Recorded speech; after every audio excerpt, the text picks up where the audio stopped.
ये धर्म का विषय नहीं है। हाँ। ये व्यक्ति के जो शादी विवाह का जो राइट है, अधिकार है, उसको प्रोटेक्ट करता है।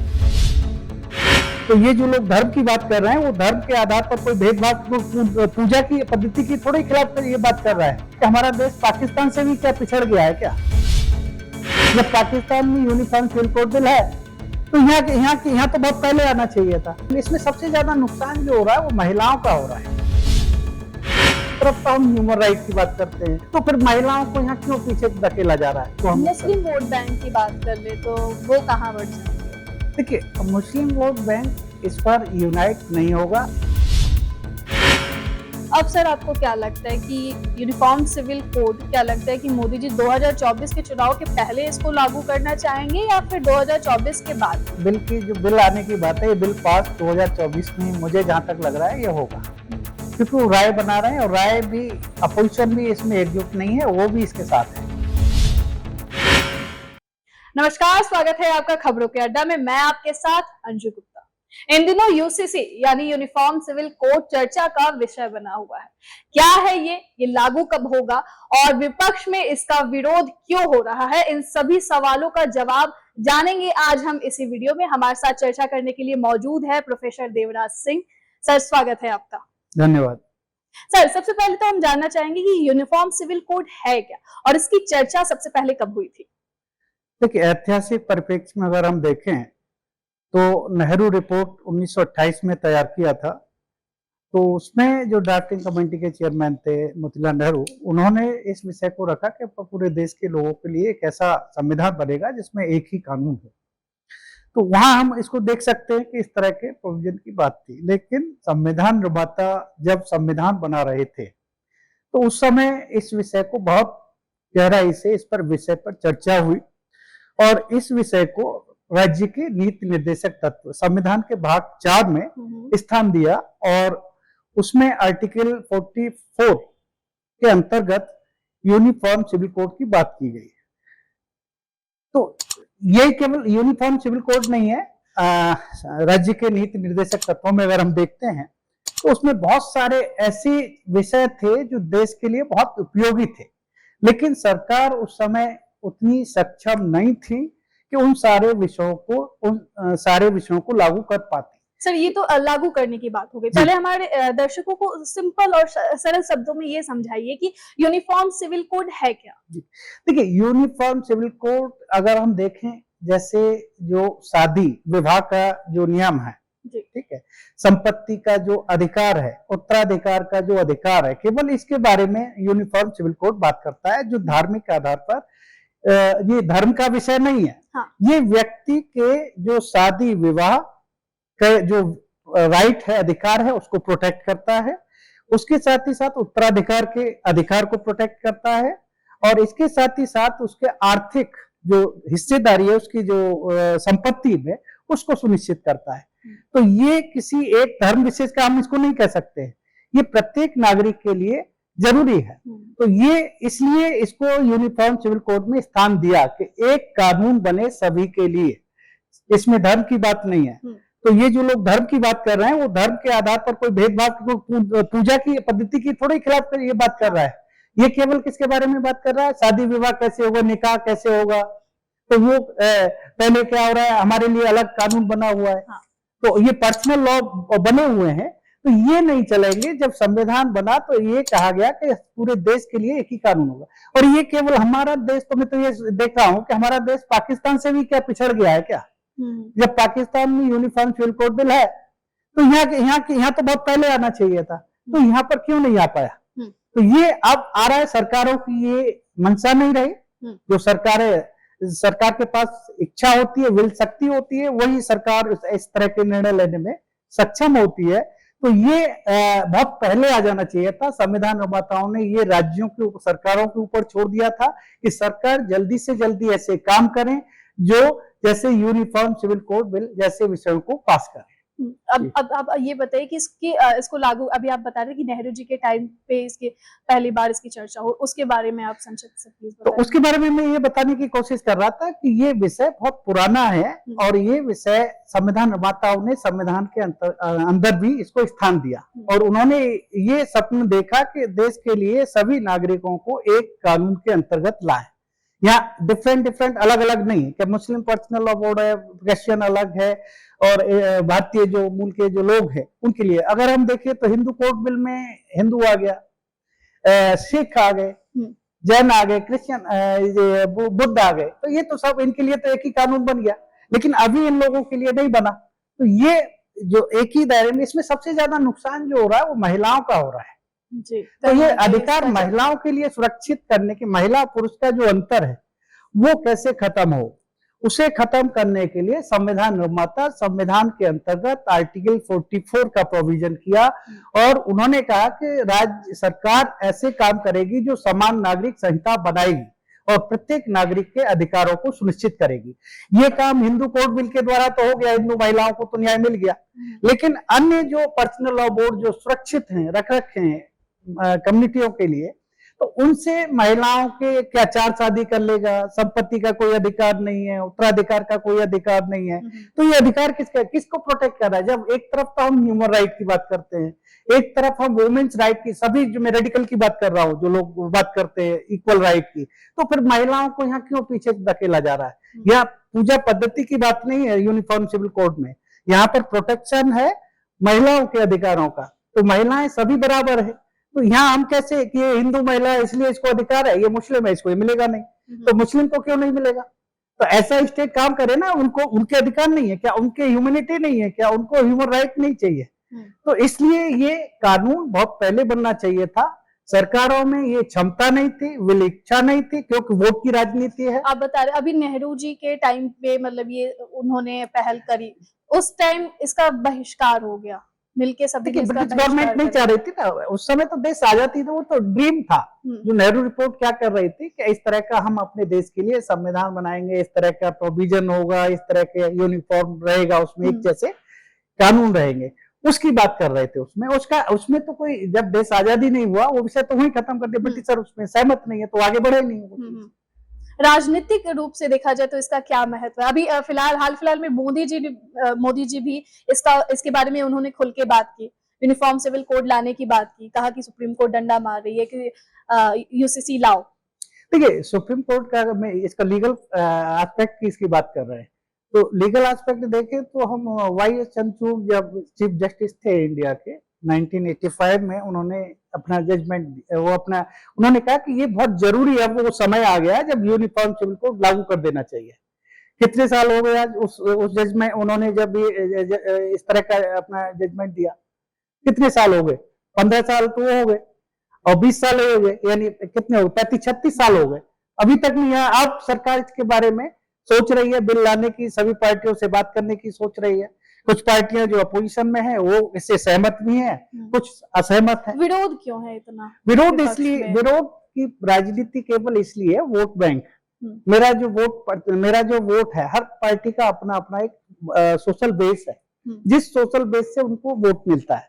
तो उनका, कुछ पार्टियों का क्या है कि कम्युनिटियों का बेस है, तो वो पार्टी क्यों उसको सपोर्ट करेगी? जब उस कम्युनिटी के लोग उसके खिलाफ हैं, तो वो पार्टियां तो उसके विरोध में ही जाएंगी, तो उसके सब पक्ष में तो जाएंगी नहीं। तो उन्हें क्या चाहिए? उनका वोट चाहिए, तो इसीलिए वो उसका विरोध कर रहा है। जहां तक वो अगर बात करें मानवता के आधार पर, ह्यूमन राइट के आधार पर, इक्वलिटी के आधार पर, तो ये तो उन्हें सपोर्ट कर देना चाहिए। और संविधान के आधार पर, कानून के आधार पर, किसी भी आधार पर हम बात करें तो ये इसके विरोध करने का तो कहीं प्रश्न ही नहीं उठता है। तो ये जो चीजें आ रही, क्योंकि ये बात इसी पद्धति की, मैं फिर कह रहा हूं, इसे किसी धार्मिक रिचुअल्स के कार्य पद्धति उनकी नहीं है, हमारे धार्मिक क्रियाकलापों की नहीं है। यूनिफॉर्म उसकी बात नहीं कर रहा है, वो आपके राइट प्रोटेक्टेड है, वो सब करेंगे, उनके लिए नहीं है।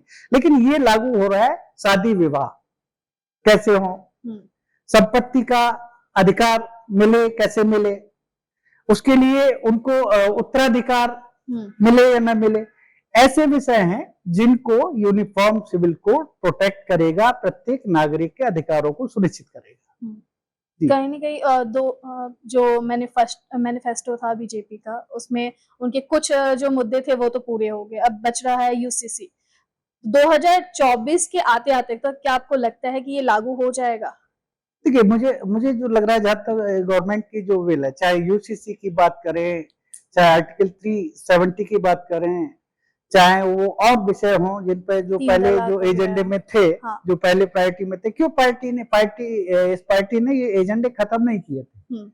ये साइलेंट हो गई थी उस समय जब एनडीए बना, क्योंकि और पार्टियां सपोर्ट कर रही थी एनडीए को, इसलिए उन विषयों को नहीं रख सकते थे, क्योंकि दूसरी पार्टियां उसके साथ नहीं थी। आज पार्टी 2014 के बाद में फुल मेजोरिटी में है ये सरकार, तो इसलिए अपने जो निर्णय हैं, जो इनके अपने मैनिफेस्टो में जो विषय थे, उनको वन बाय वन करके ये अपने आगे बढ़ रही है, और ये इसमें अगली कड़ी है। मुझे जो लग रहा है कि जल्दी ही ये बिल पास हो जाएगा। जल्दी ही पास हो जी, जाएगा जी। आपको लगता है? जी, जी। क्या प्रभाव पड़ेगा 2024 के चुनाव में यूसीसी का?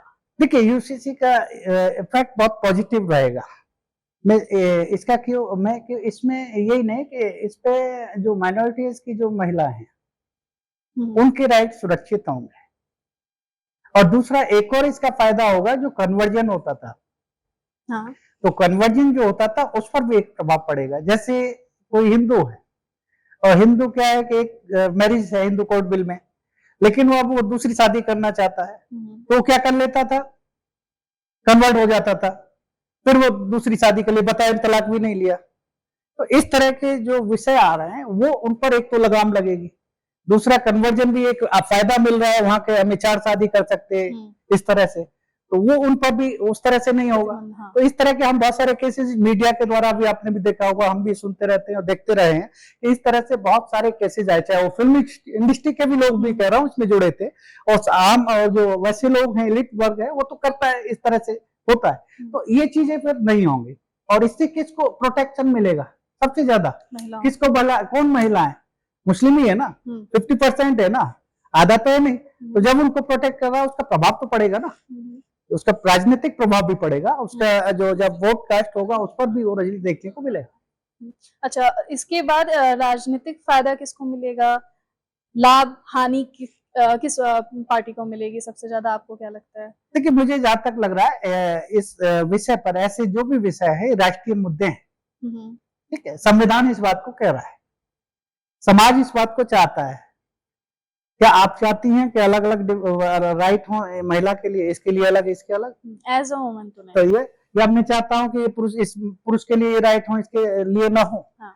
तो हम सब एक ही चाहते हैं ना, तो इसका पॉजिटिव भी प्रभाव पड़ेगा। जो लोग इसे ला रहे हैं उनके लिए पॉजिटिव एक मुझे जहां तक लग रहा है कि उनके लिए ये बेनिफिशियल रहेगा। इसको हम मुस्लिम वोट बैंक की बात कर ले तो वो कहाँ बढ़ जाएंगे?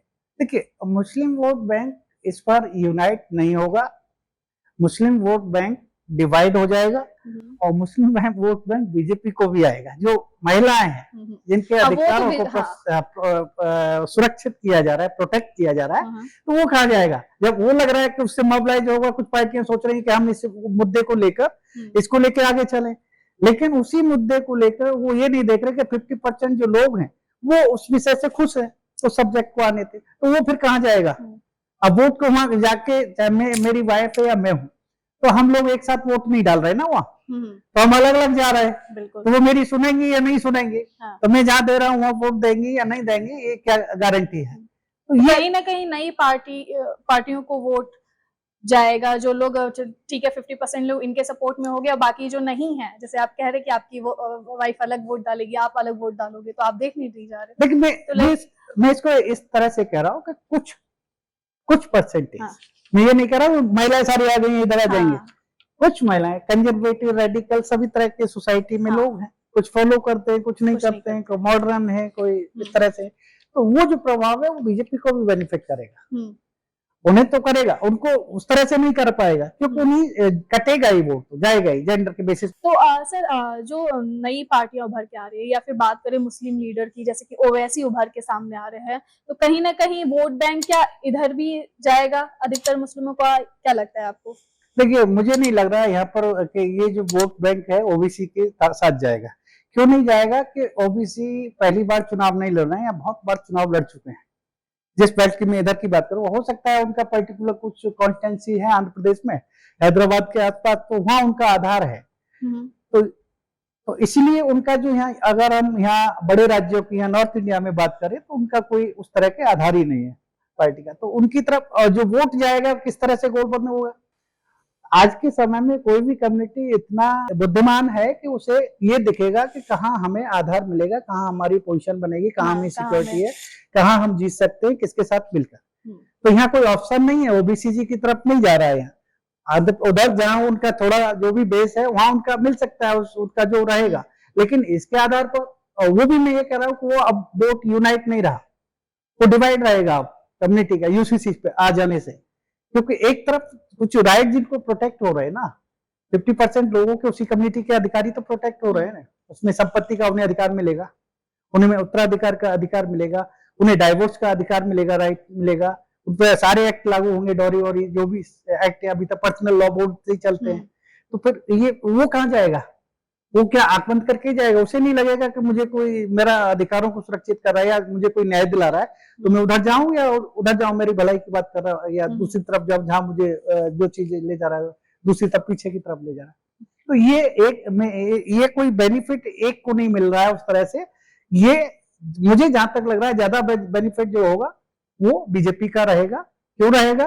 क्योंकि वो इस बिल के द्वारा ये सुनिश्चित करना चाहती है कि सभी जो नागरिक हैं वो समान हैं, उनके अधिकार समान रूप से सुरक्षित रहे, प्रोटेक्ट रहे। तो ये कानून के दायरे में आना चाहिए, पर्सनल लॉ जो भी हैं उनके द्वारा ये सुरक्षित नहीं हो सकता। तो मैं ये भी जानना चाहूंगी, बीजेपी ने इस मुद्दे की चर्चा सबसे पहले कब की थी और वास्तव में मुद्दा आया कब?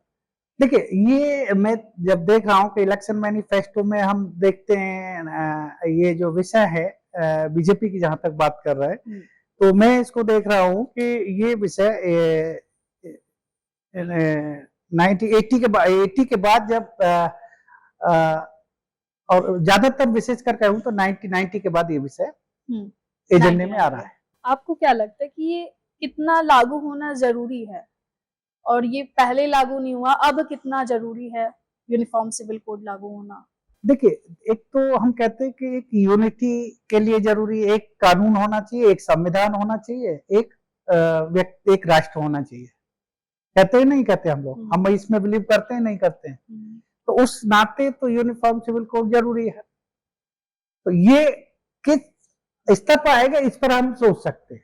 जैसे हिंदू कोड बिल को हम देखते हैं तो भी कई चरणों में पास हुआ, एक साथ सुधार होने में थोड़ा ये रहा कि हाँ कम्युनिटी एक साथ एक्सेप्ट न करे, लेकिन बहुत सारे प्रोविजन जोड़े जाए।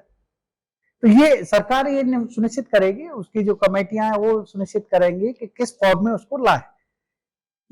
ठीक है, जैसे हिंदू कोड बिल आया वो 4 स्टेपों में हमने किया सरकार ने उस समय जब आया, तो इसी तरह से एक साथ आना चाह रहा था लेकिन एक साथ नहीं आ पाए। जब आप अगर इसको देखें, हिंदू कोड की बात कर रहा हूं मैं, नहीं तो हिंदू महिलाओं को भी अधिकार नहीं थे, हिंदू कोड बिल के बाद ही मिले।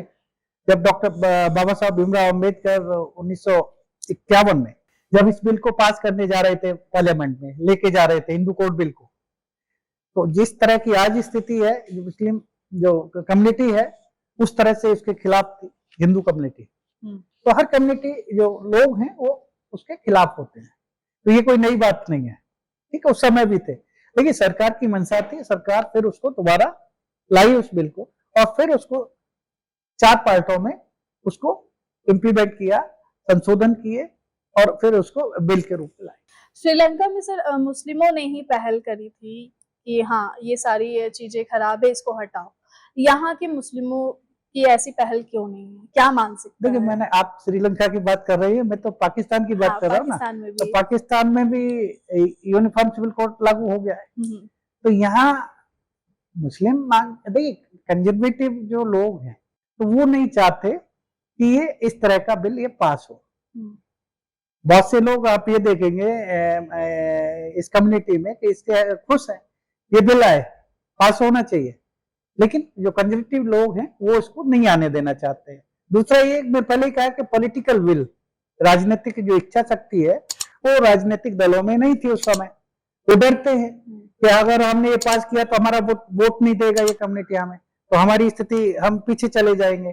तो इस वजह से वो उनका हम कह सकते बैलेंस करने की, यानी जो बैलेंस करने की जो इसको चेक एंड बैलेंस जिसका गेम रहा, किसके बीच में, प्रीवियस सरकारों के बीच में और कम्युनिटी के बीच में, कंजर्वेटिव लोगों के बीच में, वो उसे उस रूप में प्रोटेक्ट करते रहे, तो इसलिए वो बिल नहीं आ पाया।